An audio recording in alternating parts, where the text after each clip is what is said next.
Bonsoir, je suis le journaliste et bienvenue dans le journal de 20h02.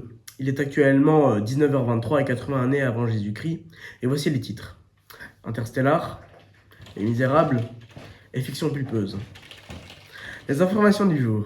Non, j'ai la flemme, donc passons au plus important, le séisme qui a touché le Japon dans la nuit du 11 mars 2011 ans après Jésus-Christ. Il est estimé à 18 000 morts, mais laissons nos experts vous en parler.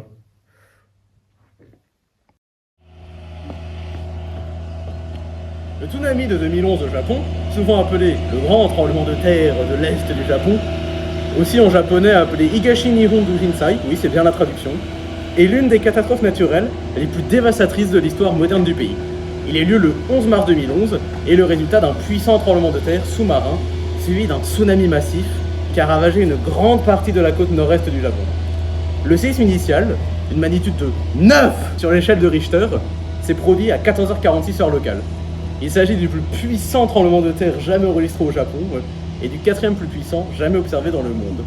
L'épicentre se trouvait dans l'océan Pacifique, à environ 130 km à l'est de la côte de la région de Tohoku, près de la ville de Sendai. Peu après le séisme, un tsunami gigantesque a été déclenché.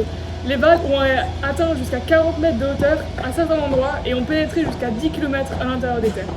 Le tsunami a inondé des villes entières, détruisant des maisons, des infrastructures, des routes, des ponts et des usines. Les images de la vague balayant tout sur son passage ont marqué les esprits dans le monde entier. J'ai encore des trucs à dire, tu te pousses! Pardon.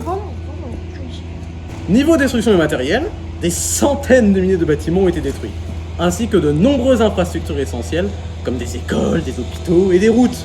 Vous savez, les autoroutes, tout ça.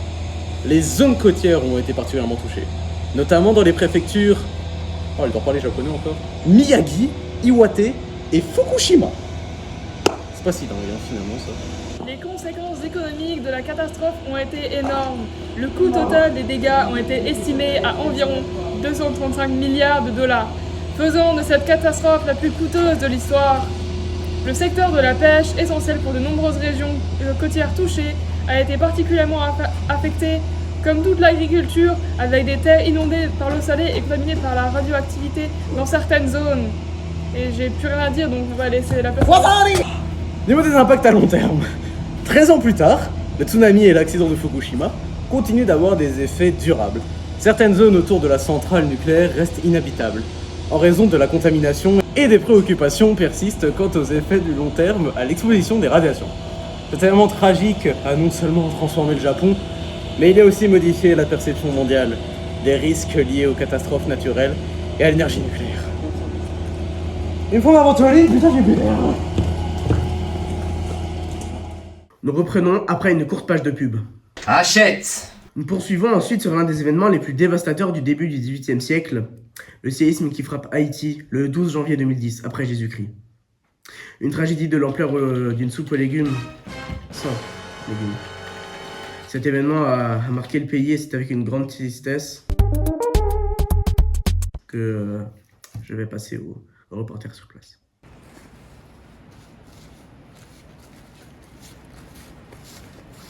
Il est 16h53 ce 12 janvier 2010, lorsque Haïti, un pays déjà éprouvé par des difficultés économiques et politiques, est frappé par un tremblement de terre d'une magnitude de 7,3 sur l'échelle de Richter.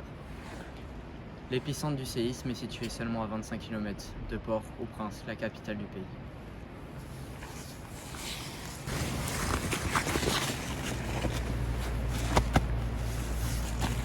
Avec un foyer localisé à seulement 10 km sous la surface, les secousses ont été ressenties de façon intense et destructive, provoquant des dommages considérables. En quelques secondes, des milliers de bâtiments se sont effondrés. Mais l'horreur ne s'arrête pas là. Dans les heures qui ont suivi, une série d'une douzaine de secousses secondaires a été enregistrée, avec des magnitudes allant jusqu'à 5,95. Chaque réplique augmentait la terreur des survivants et compliquait les efforts de secours. Les conséquences humaines de cette catastrophe sont tragiques. Le bilan officiel fait état de plus de 280 000 morts et de plus de 300 000 blessés. Environ 1,3 million de personnes se sont retrouvées sans abri du jour au lendemain, leur vie brisée. Port-au-Prince, une ville déjà en difficulté, a vu ses infrastructures essentielles, hôpitaux, écoles bâtiments publics s'effondraient, compliquant l'organisation des secours et les opérations de reconstruction. À cela s'ajoute une économie déjà affaiblie, désormais en ruine. Voilà, c'était le journal de 14h53 et 17 années après le mandat de JC. Jacques Chirac. Merci de m'avoir écouté et n'oubliez pas qu'une journée sans rire est une journée de perdu. Alors souriez, double ciao. Il est où mon putain de café là? Il est où mon café, bordel?